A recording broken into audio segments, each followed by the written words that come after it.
Hey, this is Matt once again. What about the videos? The paid request this time for Nate. Thank you so much for that. And for those interested in requesting any type of videos, feel free to send it either directly to my PayPal or join my Patreon. Both links are down below in the info box. And this is for the 1987 film R.O.T.O.R, known for Robotic Officer Tactical Operation Research. Now, for what I understand with this movie, and by the way, if you're interested in requesting any type of reviews, topics, reactions, re-reviews, commentaries, video game playthroughs, what have you, PayPal is usually the best bet, or join my Patreon. Both links are down below in the info box. Apparently it's got a Blu-ray with it and a film called Millennium. Nothing to do with the TV show. This is a film with Chris Christopherson. And I think the director and the writer have passed away, so there's not much information to look up on this movie. The poster looks like they ripped off the poster to Mad Max. The plot looks like, they ripped off pretty much the Terminator and RoboCop. I know RoboCop came out the same year, 1987, but at the same time, they might have heard about it or heard through the grapevine about it, so let's take some stuff and try to beat them to the punch. This is a bad movie. It's a bad movie, but it's a funny movie. And I gotta admit, I was entertained by how bad this movie was. That's not always the case for me, but I would put this in the realm of Samurai Cop, Silent Night, Deadly Night 2. It's entertaining how bad it is. Now, apparently, the writer wrote a script that was supposed to be a parody, but then the director and the star of the film, those two rewrote the script and then had to change stuff because they couldn't afford with the budget. I have to believe this was still meant to be a parody. I strongly believe that. There's too many weird, stupid, weird decisions in here. This had to have been a parody. It had to have been.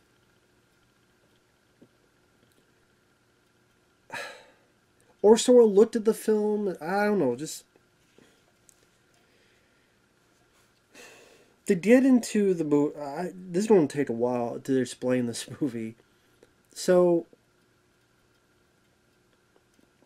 you have this couple driving, and they find two people on the road. It's funny, at first it's day, then it's nighttime, in like a matter of 30 seconds. Of the two, one of them is the captain of police in, I think, Dallas, Texas. And he's also apparently the leader in the field of robotics. He's brought into questioning because people say he killed a motorcycle cop, and then he tells his story of most of his flashback. And his name is Captain Cold Iron. Cold Iron. Get it? Cold Iron, like a robot. Cold Iron. And it's funny when he's being taken to the police station, he's narrating. Then it cuts to inside the cop car, he's still narrating, but you kind of see in the back seat the guy kind of moving his lips. Then when the narration stops, the cop in the front goes, "Yes, sir? Sir? Yes, sir?" I'm sitting there going, did the cop listen to this narration that we're hearing? Or did the lead guy say something that we weren't privy to because we're too busy listening to the fucking...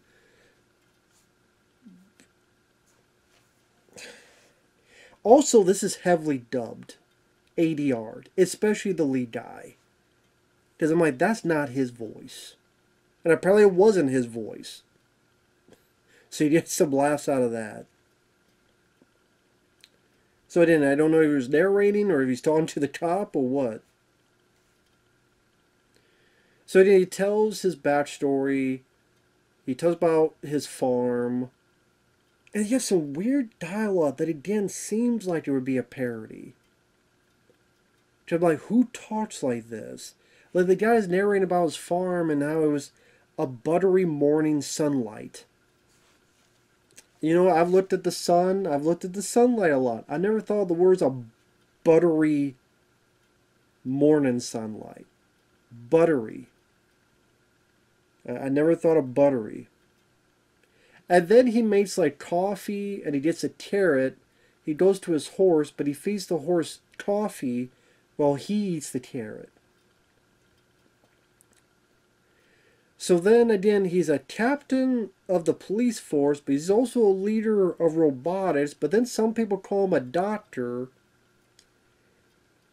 And then when he goes into work, R.O.T.O.R is supposed to be a robot cop that they're making. But when he gets there, there's a robot cop there. But like it's like think of like Johnny Five from Short Circuit, but if the face was like a red, blue, like a blue and a red light. He has a police cap on. He got a net that looks like tin foil, aluminum foil wrapped around it. And it's the best character in the movie because he talks like if Johnny Five was in the movie Office Space. Like if he worked, like imagine Johnny Five got to be a cop, but he's worked there long enough to be one of the characters from Office Space where he just hates his life or hates his job, he's confused, he's just going along with the flow, and like every dialogue he says feels natural. It feels like what we all would say. He's like, it's funny that the robot is the most realistic character in the movie and the best character in the movie because like he's as confused as the audience. And then like the lead guy, Cold Iron, he's talking about how something about wheat germs and whatever the case, and it helps his body and it helps his hardball. And the robot cop, his name is Willard, he's as confused as we are. Hardball? What? And then when the lead guy leaves, the robot says, yeah, I got your hardball right here, pal. And he looks at a girl, he's like, hey, baby, hit me with those 7 digits. I'm like, can we follow this robot? Like a low-budget, depressed, tired of his job, tired of this shit, Johnny Five, versus a robot cop, even though it is a robot cop himself too. We need to make a robot cop. I'm like, you got one right there.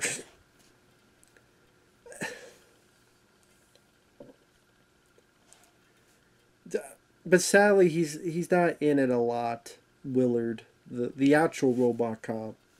I wish he was. That would have made this film so much better. It really would. So the lead guy goes in to show this test phase to these other people. They keep referencing not Beastie Boys, Beach Boy songs. Like Good Vibrations. Like half the dialogue is like songs from titles from their songs. I thought it was very weird. And he shows sort of the endoskeleton of this rotor robotic where it's on a computer screen. It's like most of the money went to the stop motion to show it, where it's pretty much looks like it's doing the YMCA the way it moves. I dare you to cue the YMCA song. I'm on it. YMCA. Yeah, it could do aerobics, it could do kung fu, it could do all this shit. So, after the meeting, he gets a call from his commander saying, you got 60 days. What? We need like a few years. No, 60 days. Or we're all going to go to jail, especially you, because this has been misappropriating funds, and I'm a part of this, and you're a part of this, and he's a pepper, and they're a pepper, and wouldn't you like to be a pepper too? And the lines that this guy is saying, the lead guy, I don't know if he really said this, or this was ADR'd in to make it goofier. You may be so cracked you have to screw your head on. You're making more noise than two skeletons screwing in a tin coffin. What the fuck is going on in this fucking movie? What the fuck is going on? And pretty much he quits, and he yells at this other guy, and he's being a dick, actually. Like, the one cop who's got, like, a crazy mullet, or whatever, like, hillbilly, hickish mullet. Hell, sir, for the shooting range? You gotta make sure. Do I have to do it again? This is the lead guy. He's being a dick. Oh, no, I'm sorry, sir. No, I'm sorry. You don't have to do it. They pretty much tells, well, this other guy, you're in charge now, I guess. Because I quit. So then that guy's like, I don't know what the hell to do. I guess I'm in charge. And the robot talks to him, Willard. He's like, hey, you don't finish those fries? Then it cuts to the lead guy going home with, I guess, his girlfriend. Because I think we heard her once on a answer machine. Again, the state of this movie, they go on a musical montage with no sound, just music. And at times it was like a, I don't know, commercial, like a 70s TV commercial. I don't know, it's going to sell you like this crappy diner you're supposed to go to.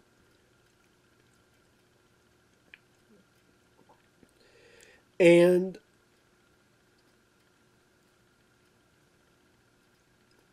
again, some weird shit in this. It's either the guy who's been put in charge talking to Willow the robot and saying, I don't know about this project, we gotta be careful that the power isn't fluctuating till it'll screw things up. And they check on R.O.T.O.R to see if he's still sleeping, whatever. And like Willow the robot goes, hey, how you doing, bro? Which is this baby laugh. Just, I guess, hey, they are in a way brothers because they're both robots. But he's like, how you doing, bro? It's not about that. Or there's a line where Willard says, I got a feeling this is how Terminator got started. Which, I mean, is probably the most witty line in the movie. And a robot named Willard said it. So you have that going on. You have this other lady scientist with this janitor that I guess is a Native American who will say a line like, look at these cheap bones. I'm either an Indian or a sissy. What the fuck? What the fuck? What? Or our lead guy, at one point, he stops at a store. He gets the idea it's being robbed. He steers the driver to driving off. He beats one guy up. The guy has a hostage. The lead guy is saying lines like, easy, greasy. He shoots the guy. And then there's another crook. And the hostage starts doing kung fu. I don't know many movies where a hostage gets saved and then she automatically starts doing kung fu on the other guy. I'm like, what the... Bad kung fu, but still... Chun Teen, Teen Cow, I don't know. Her version of kung fu.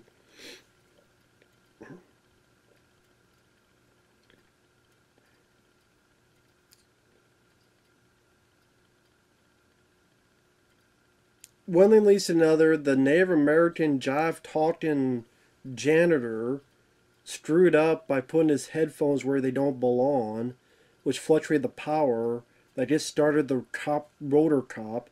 We're like halfway through the film and R.O.T.O.R has not been started yet. He wakes up, he finds a uniform. Thankfully there's a bike with his name on it, which is weird because if this was meant for a couple years, why would there be a bike there ready for him to go? If this is not supposed to happen until a few years. He drives off. He finds a couple driving. The guy tells his girlfriend a line. You look like you got both eyes coming out of. You look like you got both eyes coming out of the same hole. What the fuck does that mean? You look like you got both eyes coming out of the same hole? I have no idea what the hell that means. What the hell does that mean? I'm not sure I mentioned this. Nate sent this request, and Nate, do you know what the hell that... I know he mentioned he liked this as a guilty pleasure. I could see why. I could see why. Holy shit. And the guy offers the R.O.T.O.R money, and R.O.T.O.R shoots through the money and shoots him in the head. And it's funny, all the lady does is honk the horn. And it makes the motorcycle cop R.O.T.O.R robot stumble. Let me repeat that. He's a motorcycle cop. His job is to patrol the highway on a motorcycle. He's stopped by horn honks. I don't know about you, but if you're on the highway, you don't get a lot of horn honking. I'm just saying. But it stops him. And then like she drives for a bit. Then she's like, I gotta stop and explain things. She gets attacked. Then she drives off again.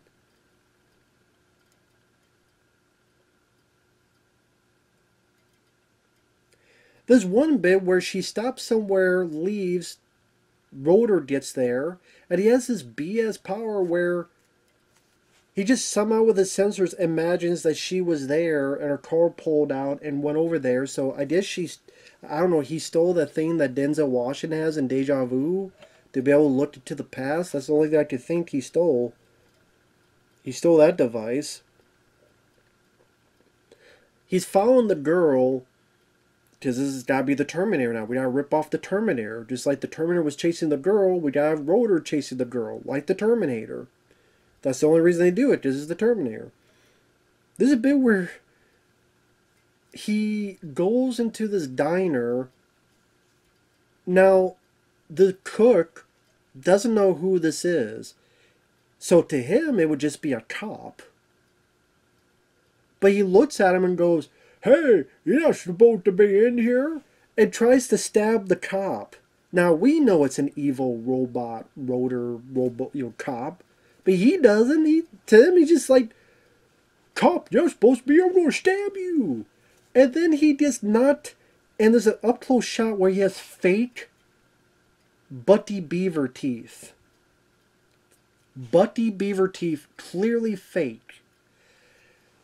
This, again, you see stuff like that, and all the stuff I mentioned, this had to have been a parody.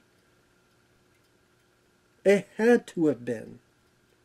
But the director and writer sadly passed away, so you can't ask anybody.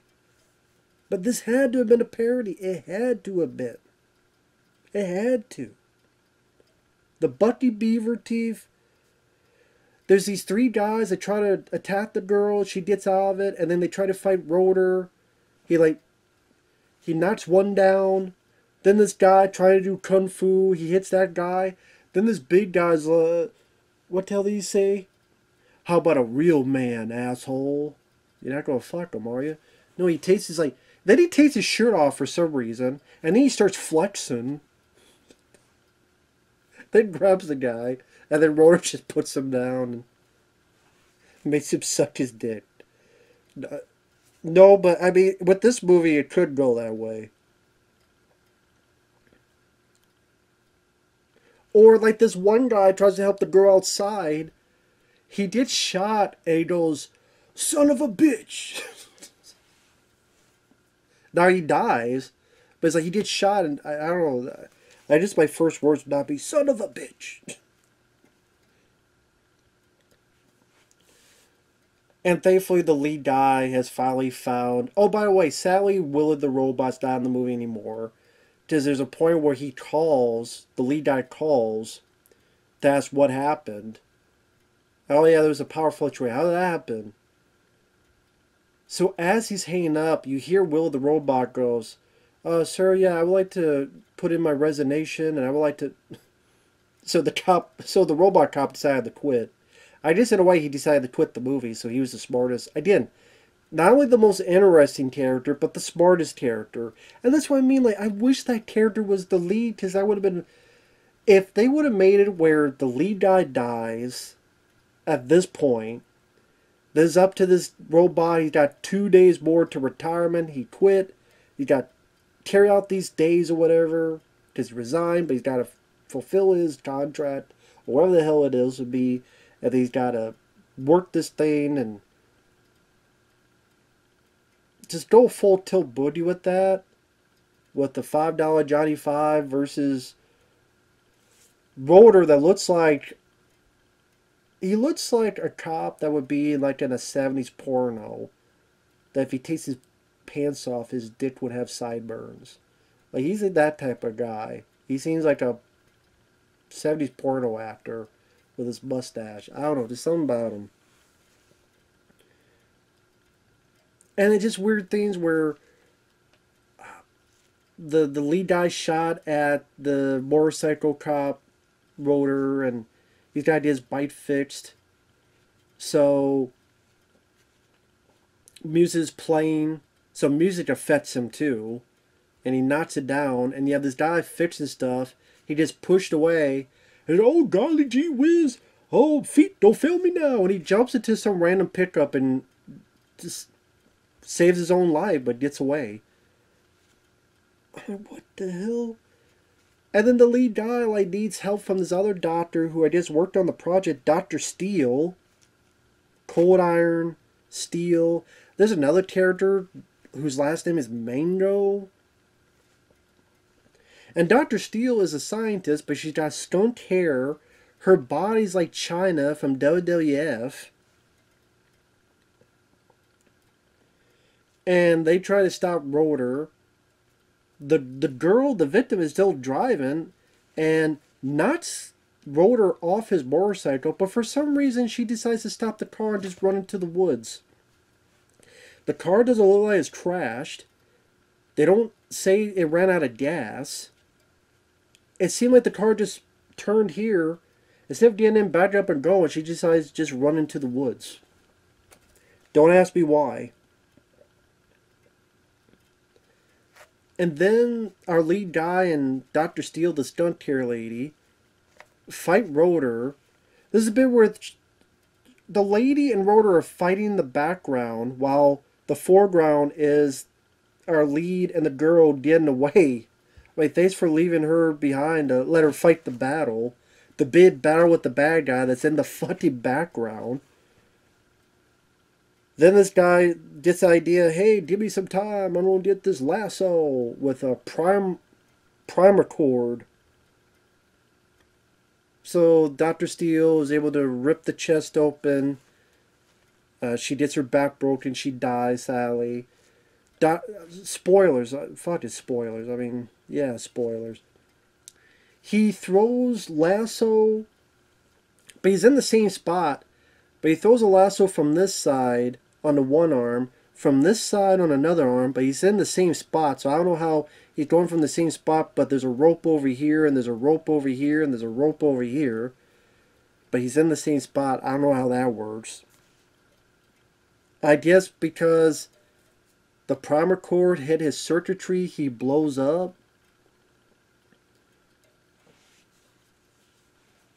And this is like during the day, but yet the beginning of the film, it was like day for 30 seconds, but it was nighttime when they were found.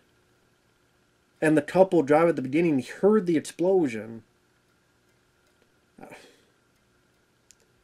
And then the ending, it gets back to our lead guy tells the story, finishes it. He walks outside, and that commander who's corrupt shoots him in the back with the shotgun in broad daylight, pretty much in front of the fucking police station. The guy's like walking out, he's walking to his car. The guy comes out with a trench coat, pooh, and then he stands over him. I'm like, it's a police station right there. No one heard a fucking gunshot? What? Then it cuts to Apparently, the lead guy had a nephew named Brett that we've never seen before, we never heard of before. And Brett, the nephew, was given these papers and hey, do what you want with it. So he decides to make a R.O.T.O.R 2, but this time it's going to have emotion and morals. And it's going to be in not the facade of Dr. Steele, the stunt hair lady with the body like China, the wrestler. And I wish Willard the Robot came back because he was the best character in the movie. I mean, this movie is bad. It gets like a 2.7 out of 10 IMDb. Understandably so, but I can't lie. I was entertained by this movie. I wasn't bored because it was just so like sitting there with all of these questions of why does that guy have Bucky Beaver teeth? Who is Willard the Robot? I want to hear his backstory. I want to hear how he was created. I want to know why are you wanting a robot cop when you have a robot cop right there who seems to have more of a brain, jokes, and character than the lead guy? Why? Who is this jive talking Native American guy who says, "These cheapos, I'm either an Indian or a sissy"? Why did the guy, muscular guy, take off his shirt and flex? Why did like a lot of this other stuff happen?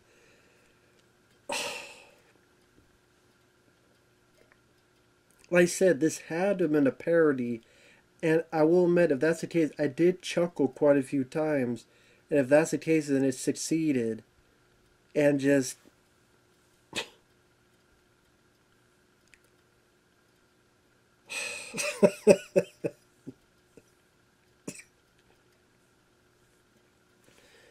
I don't know what else to tell you. This was a weird. It's a bad movie, but it was a pretty funny movie. It's definitely a movie you can watch with your friends and get a kick out of. Easily, you can watch this movie and get a kick out of. It's a funny bad movie. Maybe I'll put it. It's a funny bad movie, and I would say if you ever check it out, watch it with some friends. Listen to the weird dialogue. Ask the same questions I do, or even completely different questions. And like I said, I wasn't bored with it. I was not bored with it. So, but I mean, yeah, there's all sorts of things bad with the movie, but being bored wasn't one of them.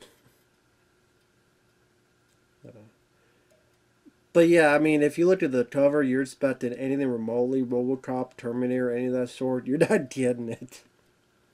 The movie looked like it cost $8.72, and